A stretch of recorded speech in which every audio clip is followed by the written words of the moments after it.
Donc effectivement, la suite de l'électricité dans le corps, je vais vous en parler un petit peu parce qu'en fait, on aurait pu parler de l'électricité dans le cerveau, d'électricité dans les muscles. Je vais parler évidemment du cœur puisque c'est ce que je connais. Donc vous voyez le centre d'expertise mort subite, en fait, vous allez voir qu'on a ouvert ce centre il n'y a pas très longtemps, en 2011. On collecte toutes les sorties des pompiers des SAMU, on suit les survivants, et puis on fait du screening familial, des consultations, on fait des expertises médico-économiques, physiologiques, éthiques, et puis on fait de l'enseignement et de la recherche. Le but, c'était de faire travailler tous les gens qui travaillent dans la mort subite ensemble, qui partagent leur expertise, parce que jusqu'à présent, en fait, il y avait les réanimateurs, les médecins urgentistes, les cardiologues, les psychologues, les généticiens, tout le monde travaillait séparément. Et le but de ce centre, c'est justement que tout le monde travaille ensemble. Alors, c'est un registre dans le sens épidémiologique du terme, puisqu'on collecte tous les cas de mort subite qui surviennent sur Paris et Petite Couronne. Donc ça fait 10% de la population française. Et en fait, dès qu'il y a une sortie, un appel aux pompiers pour justement un arrêt cardiaque, on collecte à ce moment-là l'information des pompiers. Et on collecte ensuite l'information de la fiche d'intervention du SAMU.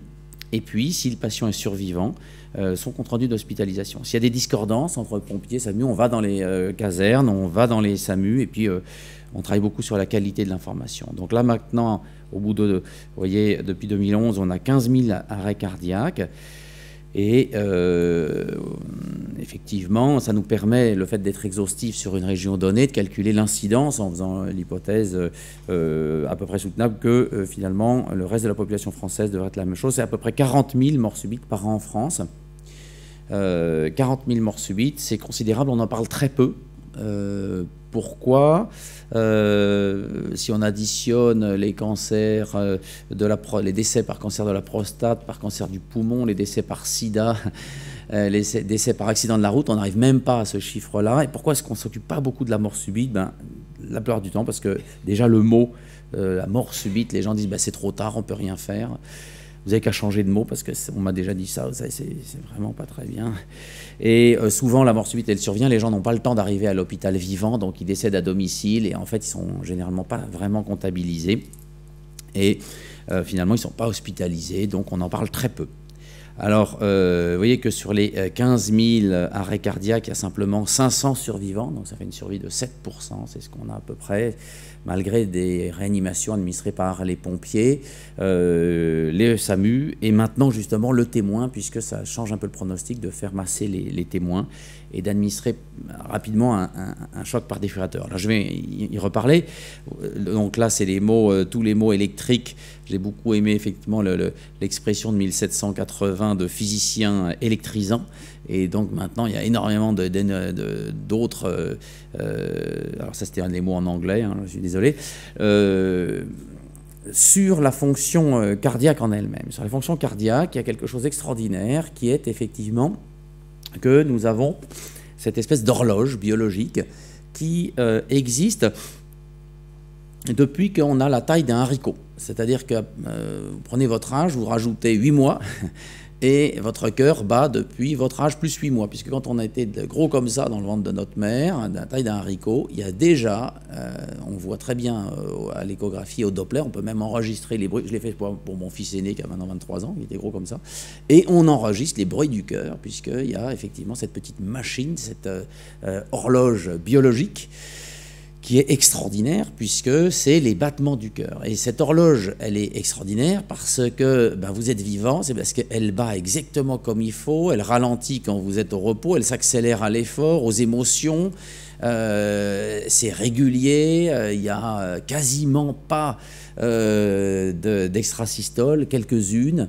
Donc c'est extraordinaire vraiment d'avoir cette horloge biologique qui fonctionne automatiquement. Alors sachez qu'il y a des... donc c'est le nœud sinusal. Le nœud sinusal, il est situé en haut du cœur. Je vais vous montrer un schéma. Et en fait, ce nœud sinusal, eh bien, il décharge à une cadence d'à peu près 110 par minute. Ça s'est ralenti par le nerf vagal à 70 par minute. Mais on a coupé, il y a plus de 100 ans, des oreillettes de poulet. Et on a isolé le nœud sinusal. Sachez que ces oreillettes de poulet, si on leur met un petit peu d'eau, de sel, de sucre, eh bien, ça fait plus de 100 ans qu'elles battent. Donc c'est des horloges, vous voyez, complètement extraordinaires. Et elle est basée, cette horloge, sur des cellules qui sont dépolarisées. Alors il faut savoir que dans le cœur, les cellules sont polarisées en permanence. C'est-à-dire que, vous voyez, elles sont à peu près à, alors je ne sais pas, voilà, tac, elles sont à moins 90 millivolts. C'est leur état d'équilibre est donc polarisé. Elles sont polarisées en négatif. Et au moment où la cellule se contracte électriquement, elle se contracte pourquoi? Parce qu'effectivement, il y a une entrée très forte de sodium qui est dans le milieu extracellulaire, qui rentre dans la cellule, et la cellule qui était polarisée se dépolarise. Et ensuite, cette entrée forte de sodium est suivie par une entrée forte de calcium. Et puis petit à petit, cette fois-ci, c'est le potassium qui était au niveau intracellulaire et qui va sortir progressivement de la cellule pour repolariser la cellule, pour qu'elle retrouve son moins 90 millivolts. Et en fait, ceci fonctionne lorsqu'il y a une contraction, mais au niveau du nœud sinusal, eh bien, cette phase qui est une phase horizontale n'est pas horizontale dans le nœud sinusal, elle est ascendante, et ensuite elle redéclenche elle-même la prochaine contraction. Donc ce phénomène extrêmement simple, eh bien, fait que le cœur bat, et comme le cœur est innervé par le nerf vagal et reçoit aussi, bien sûr, et fonction des hormones circulantes, adrénaline, noradrénaline, eh bien, c'est ce qui fait qu'on peut accélérer notre cœur lors des émotions, les stimulations, et le ralentir, au contraire, lorsqu'on est au repos. Alors, voilà le nœud sinusal, je vous avais dit, donc c'est sur la partie haute du cœur. Vous voyez les deux oreillettes, oreillette gauche, oreillette droite, ventricule gauche, ventricule droit, et le nœud sinusal est ici. Et en fait, le nœud sinusal, eh bien, quand il commence à se contracter, eh bien, on voit sur l'électrocardiogramme de surface, on voit juste le début de l'onde P.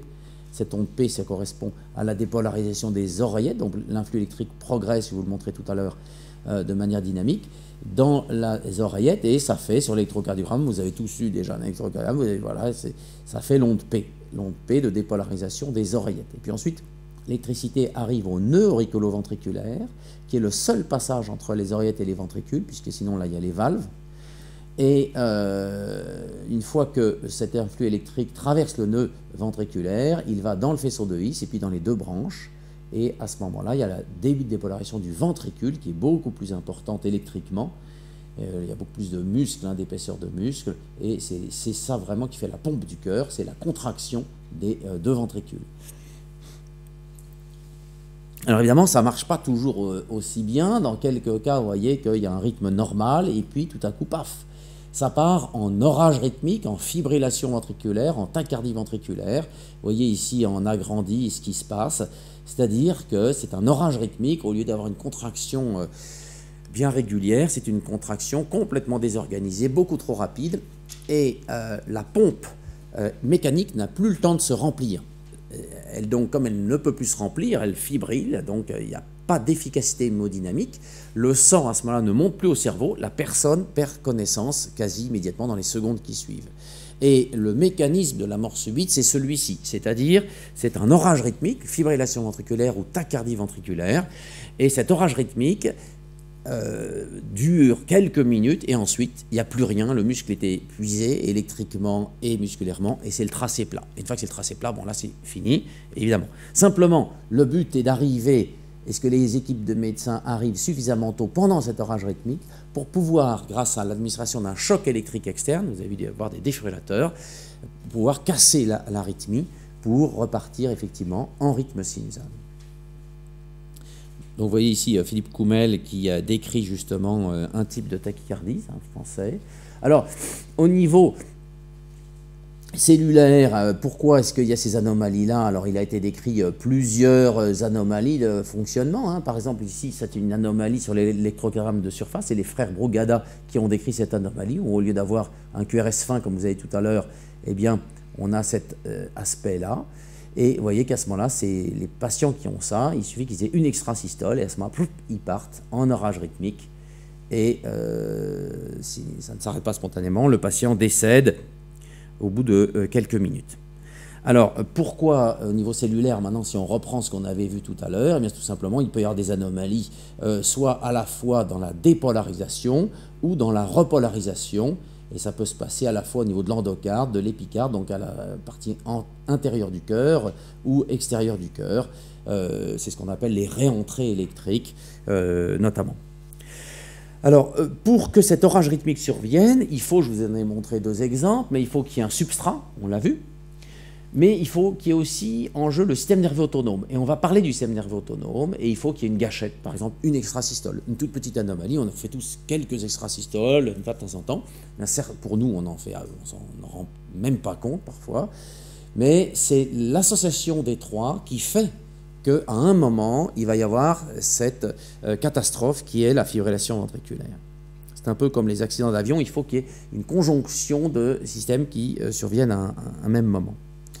Donc là, je vous montre maintenant des techniques qui sont des techniques très modernes d'exploration des troubles du rythme. Donc vous avez ici l'enregistrement à la fois des oreillettes et des ventricules, et ça c'est au niveau électrique. Et puis vous voyez que maintenant on est capable d'enregistrer l'activité électrique du cœur avec de l'enregistrement, de la cartographie de l'activité électrique du cœur. Et je vais vous montrer effectivement l'activation. Voilà, vous allez voir, vous voyez en rouge, ici, l'activité électrique du cœur. On va le revoir tourner, je vais vous le remettre en marche. Voilà, vous allez la voir apparaître. Donc ça, c'est de l'autre côté, c'est sur l'oreillette gauche, hein, les 4 veines pulmonaires. Et vous voyez l'activité électrique qui tourne. C'est un flotteur commun, c'est l'activité, on va le revoir si vous le... Voilà, vous voyez, ça naît ici, et puis ça descend, ça fait un circuit de réentrée qui prend l'ensemble de l'oreillette. Ça, c'est sur la partie antérieure, c'est le flotteur du toit de l'oreillette gauche. Et on le voit, ça naît du toit, et puis ça descend, voilà, et ça prend le toit. Donc en fait, on enregistre l'activité électrique, ça nous permet, nous, d'aller, grâce à du froid ou du chaud, abîmer les cellules musculaires, soit en les chauffant à plus de 50 degrés, soit en les refroidissant à moins de 30 degrés. On les abîme suffisamment pour qu'elles ne conduisent plus électriquement, qu'elles ne puissent plus justement transmettre ces anomalies électriques. On isole, vous voyez ce qui s'appelle l'isolation des veines pulmonaires dans la fibrillation atriale par exemple. Alors il y a des techniques qui sont des techniques assez pointues. Vous allez voir ici, vous voyez que vous avez en dynamique, voilà, ça c'est sur un vrai patient, et on peut enregistrer le vecteur d'activation, la force avec laquelle il faut appuyer le cathéter, vous voyez, et on a ici l'électricité enregistrée justement dans ce circuit. Vous voyez, c'est une sonde qui n'est pas une sonde droite, c'est une sonde qui est arrondie pour enregistrer sur tout un anneau justement l'activité électrique. Donc vous voyez que on a un système de cartographie maintenant à la fois de l'activité électrique et dynamique, hein. Donc ça nous aide beaucoup bien sûr pour faire nos interventions. Vous voyez ici un exemple de cathéter qui enregistre l'activité électrique sur plusieurs récepteurs, ce qui nous permet de comprendre justement le sens et la morphologie des circuits. Vous voyez que là, par exemple, on a traversé, on a perforé les 2 oreillettes, on arrive par la veine, donc la veine arrive dans l'oreillette droite, on perfore par une toute petite piqûre et on passe dans l'oreillette gauche, parce que c'est souvent dans l'oreillette gauche qu'il y a de la fibrillation atriale. On peut aussi gonfler un petit ballonnet avec des électrodes pour délivrer soit du froid, soit du chaud, comme je vous le disais. Alors, il y a également des nouveaux cathéters, vous voyez, multipolaires, qui nous permettent de bien nous représenter à l'intérieur du corps. Alors, ça, c'est ce qu'on utilise chez les patients pour faire des ablations, mais vous avez bien compris que l'idée, s'il y a 40 000 morts subites, c'est d'essayer de savoir qui a un risque de faire une mort subite. Alors, qu'est-ce qu'on sait sur la mort subite? Ce qu'on sait sur la mort subite, c'est que, en fait, la grosse partie des morts subites, c'est ce que je vous ai raconté, c'est la fibrillation ventriculaire. Donc, 90% des morts subites sont d'origine cardiaque et seulement 10% sont d'origine non cardiaque. Vous avez tous entendu, ah ben il est décédé brutalement, c'était une rupture d'anévrisme. C'est faux, c'est complètement faux. On ne meurt pas brutalement d'une rupture d'anévrisme. On peut devenir brutalement hémiplégique, on peut perdre la voix, on peut perdre des fonctions supérieures, mais ce qui fait perdre la conscience immédiatement, en quelques secondes, c'est la fibrillation ventriculaire. Mais comme on ne savait pas ce que c'était, on disait « Ah, c'est une rupture d'anévrisme ». En Afrique, ils disent on lui a jeté un sort, parce qu'on ne peut pas... alors ça nous fait tous rire sur l'Afrique, mais c'était tout aussi faux ce qu'on racontait sur les ruptures d'anévrisme, jusqu'à ce qu'on fasse des scanners, des IRM, et qu'on s'aperçoive que ce soit faux. Mais on pensait qu'il fallait qu'il y ait un vaisseau qui explose dans la tête pour qu'on meure brutalement. Donc, voilà. Simplement, ce qu'on sait, c'est qu'effectivement, c'est d'origine cardiaque dans la grosse partie des cas, c'est une fibrillation ventriculaire, et que dans à peu près 5% des cas, c'est des syndromes rythmiques, dans 15% des cas, des cardiopathies non ischémiques, mais vous voyez que dans 80%, c'est un infarctus du myocarde qui se complique de fibrillation ventriculaire. Et à partir du moment où on sait effectivement ça, eh bien, on observe ce qui se passe et on s'interroge. Parce que l'infarctus du myocarde, et ça c'est des collègues suédois qui ont une grande expérience des cohortes, et ils ont regardé tous les événements par infarctus du myocarde survenus en 91 et 2006, vous voyez, 385 000, dont 111 000 décès en dehors de l'hôpital et 36 000 décès à l'hôpital.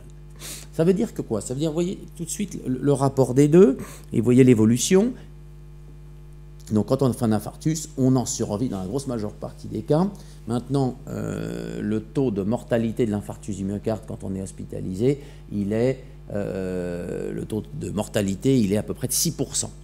Il était 40% il y a 40 ans. On a fait des progrès fantastiques parce que maintenant on débouche les coronaires immédiatement. Vous savez, vous êtes pris en charge pour un infarctus du myocarde, c'est très très bien fait. Et on est très très fiers que la mortalité intra-hospitalière de l'infarctus du myocarde ait beaucoup diminué. Le problème, c'est que dans le même temps, vous voyez que les décès par infarctus du myocarde en dehors de l'hôpital, dont la grosse partie c'est des morts subites, on décède d'infarctus du myocarde en dehors de l'hôpital parce qu'on n'a pas le temps d'arriver à l'hôpital, donc c'est pas tous des morts subites, mais une bonne partie sont des morts subites. Et bien vous voyez que il n'y a quasiment pas eu de diminution en bleu, alors qu'il y a une diminution forte de la mortalité intra-hospitalière.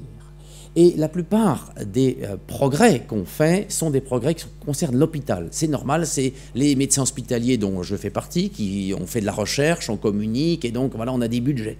Simplement, et on est très content d'avoir des budgets pour s'occuper des patients qui font de l'infarctus du myocarde. Mais vous voyez bien que maintenant, pour passer de 6% à 5,9% de survie, il va y avoir des moyens très importants, de plus en plus importants. Si dans le même temps, on ne fait rien pour ce qui se passe en dehors de l'hôpital, on ne sera jamais efficace pour la mort subite. Et en plus, vous voyez que la diminution de la mortalité, ici c'est par tranche d'âge, eh bien cette diminution de la mortalité, elle s'observe essentiellement chez les sujets âgés, mais très peu chez les sujets jeunes. Donc non seulement on s'occupe que des infarctus du myocarde qui arrivent vivants à l'hôpital, mais en plus on améliore uniquement la survie des gens âgés. Alors, qu'est-ce qu'on sait sur qui est à risque de faire une mort subite? On sait, nous, en tant qu'électrophysiologiste, qui est vraiment à risque de faire une mort subite. Ici, vous avez le risque relatif, c'est les patients qui ont déjà fait un infarctus, qui ont une mauvaise fraction d'éjection, le cœur est fatigué, ceux qui ont déjà fait une mort subite et qui ont été ressuscités, comme disent les Américains, réanimés, comme on dit ici.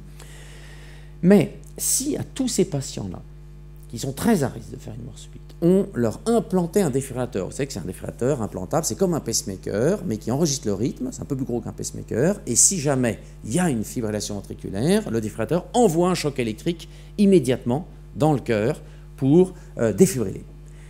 Ce n'est pas efficace dans 100%, mais prenons l'hypothèse que ça soit efficace à 100%, et qu'on pouvait sauver tous ces gens qui sont très à risque de faire une mort subite. Maintenant, on a la notion ici de risque absolu. Vous voyez qu'on ne sauverait que un tout petit peu des gens qui font une mort subite. Pourquoi? Parce que la grosse majorité des gens qui font une mort subite, ils ne sont pas très à risque de faire une mort subite. La grosse majorité des gens qui font une mort subite, ils ont un ou deux facteurs de risque. Ils viennent de la population générale. Et c'est là le plus difficile. C'est que nous, notre approche en tant que médecin, on se concentre sur les patients qui sont très à risque. Et c'est notre rôle. On comprend très bien que ça soit notre rôle en tant que médecin spécialiste. Mais si en même temps on est épidémiologiste et qu'on s'occupe de santé publique, si on veut véritablement être efficace, eh ben c'est pas ceux-là qui vont être intéressants, c'est ceux-là. C'est ça le nombre absolu de morts subites, très important. Il faut aller les chercher dans la population. Et ça, évidemment, c'est beaucoup plus difficile. Alors comment identifier précocement dans la population les gens qui sont à risque? Eh bien, vous voyez que ce qui avait été décrit, c'était, ben oui, pendant une activité physique, il y a un risque, on pourra en parler, la consommation d'alcool, des facteurs psychologiques, la dépression, des hypothèses métaboliques, le diabète, la composition en acides gras, Tout ça, ça a été décrit, c'est pas spécifique de la mort subite, on le retrouve également dans l'infarctus du myocarde. Alors, nous avons travaillé dans une étude qui est une ancienne étude, hein, puisque vous voyez que le recrutement s'est passé entre 1967 et 1972, et c'était 7000 sujets sains qui travaillaient à la préfecture de police de Paris et dont la survie était suivie pendant 25 ans, d'âge moyen. Et ces gens ont eu plein d'examens. Et c'est une très très belle étude, l'enquête prospective parisienne, et celle qui a véritablement lancé dans le monde les études sur la mort subite. Et le premier papier est un papier majeur, puisque pour la première fois, c'est le papier qui a lancé toutes les études génétiques sur la mort subite. Vous voyez que, eh bien, quand on regarde à l'interrogatoire, on avait demandé aux gens, aux 7000 sujets sains, en rentrant dans l'étude, est-ce que vos parents sont décédés brutalement? Et ils disaient oui. Effectivement, on leur disait à quel âge ils se sont décédés. Et ensuite, on a suivi chez ces sujets, ces 7000 sujets, ceux qui allaient faire une mort subite pendant les 25 ans de suivi.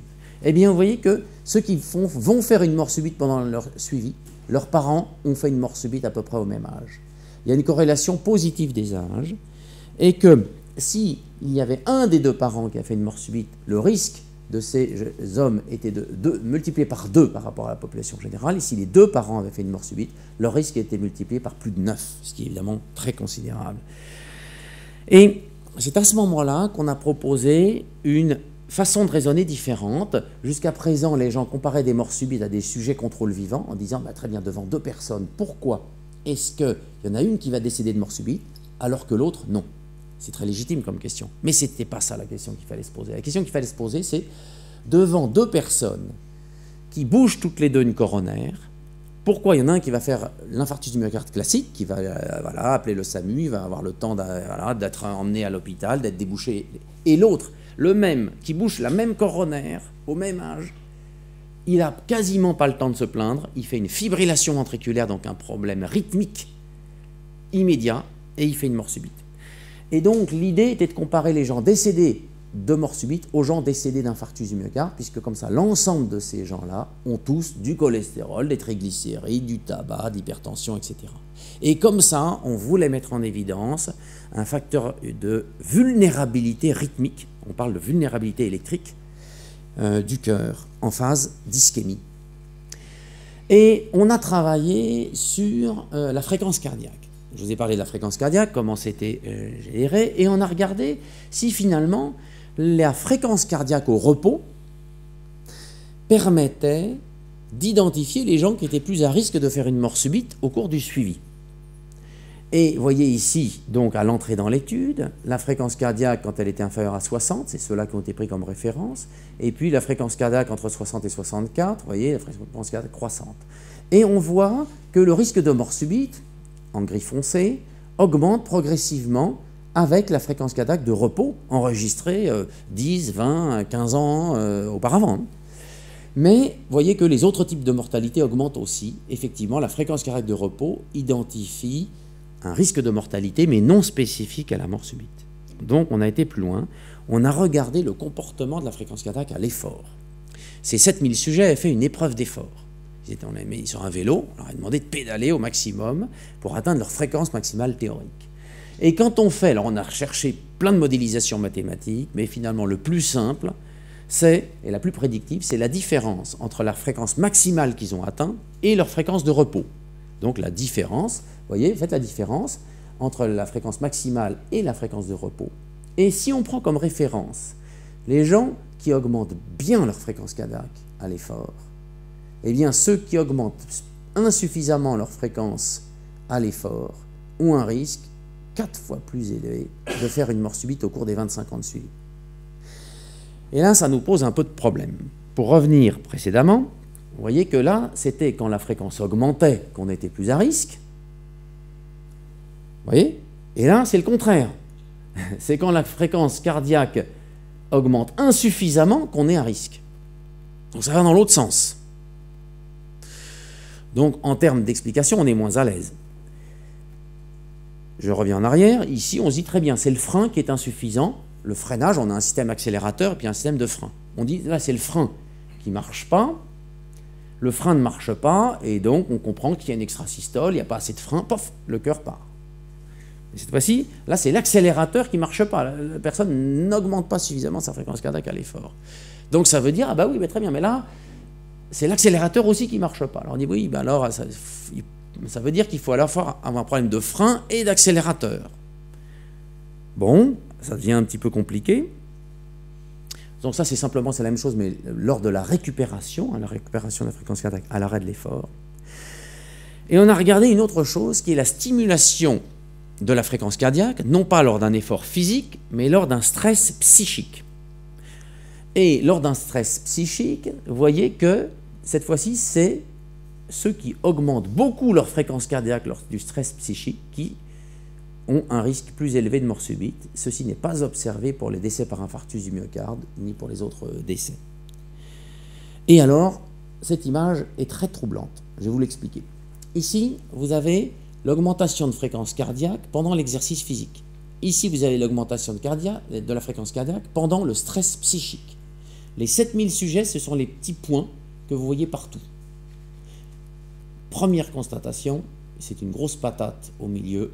Il n'y a aucune corrélation entre ceux qui augmentent leur fréquence cardiaque à l'effort et ceux qui augmentent leur fréquence cardiaque lors d'un stress psychique. Ça veut dire quoi? Ça veut dire que c'est au moins deux mécanismes complètement différents.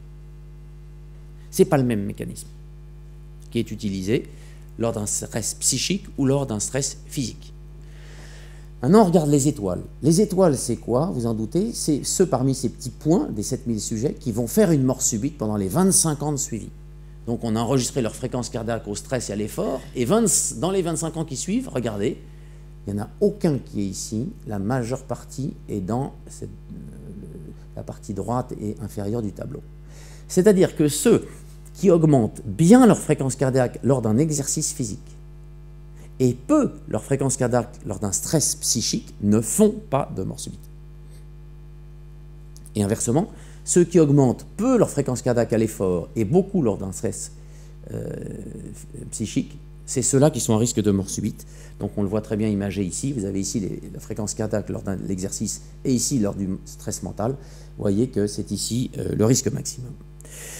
Donc on dispose avec la fréquence cardiaque de cette notion de système nerveux autonome, mais également de cette électricité finalement, la manière dont l'électricité circule bien ou pas très bien, ça permet d'identifier quand même ceux qui sont à risque de faire une mort subite dans la population.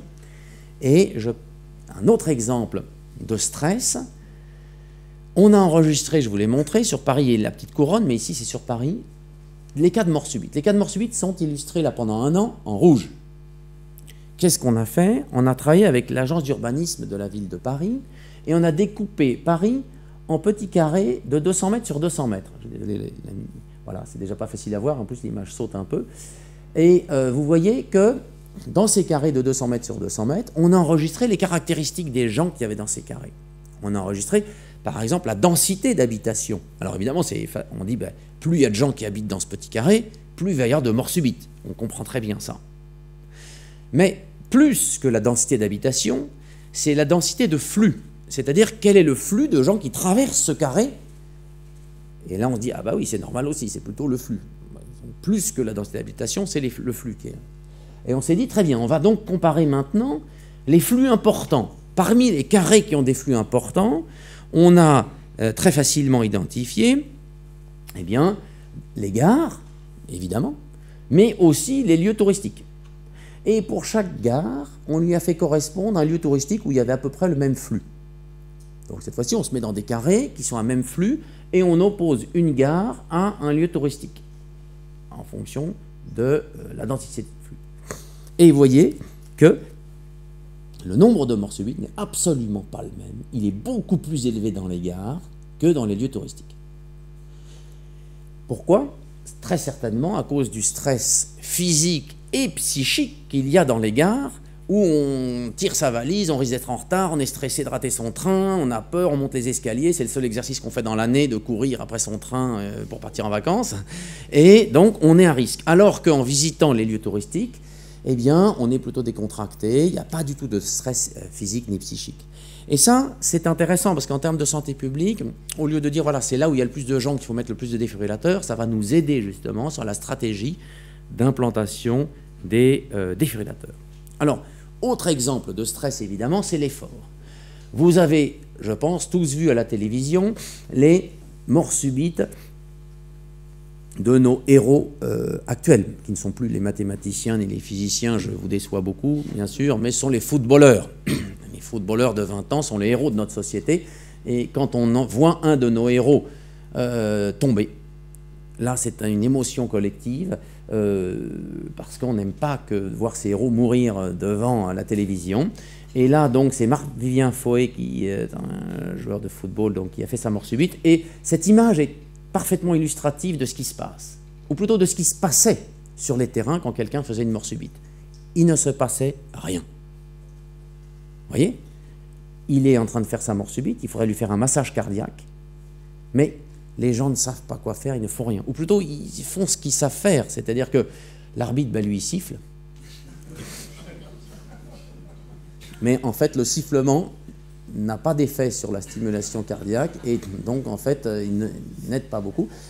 Les autres joueurs, eux, font un massage cardiaque mais vers le haut en fait et ça ne marche pas non plus et en fait on ne fait rien pour le pauvre joueur qui d'ailleurs il est en fibrillation actuellement, les yeux sur les bulles faits et donc il n'y avait pas de défibrillateur sur le stade, il était dans les cachés, enfin dans les vestiaires, donc bref il n'a pas pu être défibrillé, c'est une catastrophe.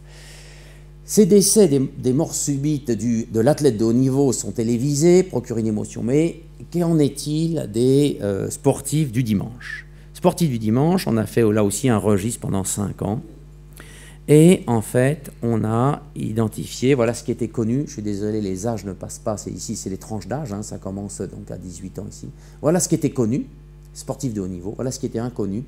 En orange, c'est toutes les morts subites qui surviennent pendant une activité sportive. Il y en a à peu près 800 à 1000 par an en France.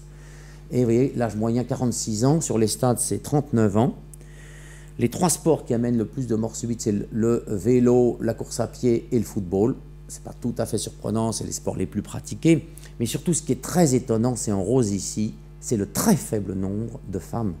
5% des morts subites pendant l'activité sportive concernent des femmes. Et ça, c'est très très étonnant. Alors on dit à ce que, ah oui, alors les femmes font moins de sport, etc. C'est faux. On va le revoir. Et il faudra essayer de l'expliquer. Quand la moitié surviennent sur un stade, l'autre moitié en dehors des stades, il y a un témoin qui est présent dans la grande majorité des cas. Jusqu'à présent, le témoin, il ne faisait rien. Il faisait un massage que dans 1/3 des cas. Maintenant, c'est en train de changer. C'est pour ça que le taux de survie commence à augmenter parce que le témoin commence à masser. Je vous donne un exemple. Je travaille à l'hôpital européen Georges Pompidou. Hier matin, à 6 h du matin, il y a quelqu'un, place Ballard, qui est parti faire son jogging. Il a fait une mort subite à 6 h 15. Il y avait quelqu'un qui était là, qui lui a fait un massage cardiaque. Une équipe du SAMU qui avait porté un patient qui avait fait un arrêt cardiaque repartait. Ils ont pu le défibriller. Le patient, il parle comme vous et moi, il a été sauvé. Voilà. Qu'est-ce qui sauve? C'est s'il y a un massage cardiaque immédiatement, si le délai est court entre, évidemment, le moment où il tombe et le début du massage, et s'il y a une défibrillation. Donc ça, on le sait effectivement, c'est évident.